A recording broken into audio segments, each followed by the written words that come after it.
Teori tentang kesetimbangan kimia, asam basa, hidrolisis, dan larutan penyangga. Kesetimbangan kimia.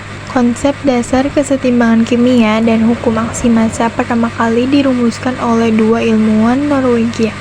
Yang pertama, Cato Maximilian Goldberg, dan yang kedua, Peter Wick. Mereka merumuskan hukum aksi massa pada tahun 1864 yang menjelaskan hubungan kuantitatif antara konsentrasi, reaktan, dan produk pada kesetimbangan. Inilah dasar dari konstanta kesetimbangan, atau biasa disebut dengan K.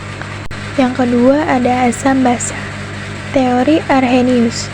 Svend August Arrhenius atau kimiawan Swedia, pada tahun 1884, Arrhenius mengemukakan teorinya yang menyatakan asam adalah zat yang dalam air menghasilkan ion hidrogen atau biasa kita sebut dengan H+. Basa adalah zat yang dalam air menghasilkan ion hidroksida atau biasa kita sebut dengan OH-. Teori ini merupakan salah satu yang paling awal namun memiliki keterbatasan karena hanya berlaku untuk larutan dalam air. Teori Bronsted-Lowry. Johannes Nicolaus Bronsted, kimiawan Denmark, dan Thomas Martin Lowry, kimiawan Inggris, pada tahun 1923. Secara terpisah, mereka mengembangkan teori ini yang lebih luas dari Arrhenius. Asam adalah donor proton atau H+. Basa adalah akseptor proton atau H+.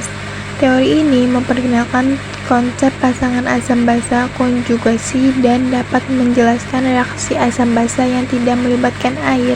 Hidrolisis. Konsep hidrolisis atau reaksi ion dengan air adalah bagian dari pemahaman yang lebih luas tentang perilaku garam dalam air dan sifat asam basa larutannya.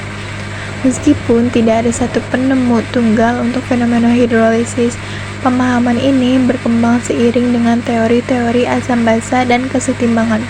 Larutan penyangga atau buffer. Seperti hidrolisis, konsep larutan penyangga bukanlah hasil penemuan tunggal oleh satu individu, melainkan pengembangan kolektif dalam kimia larutan.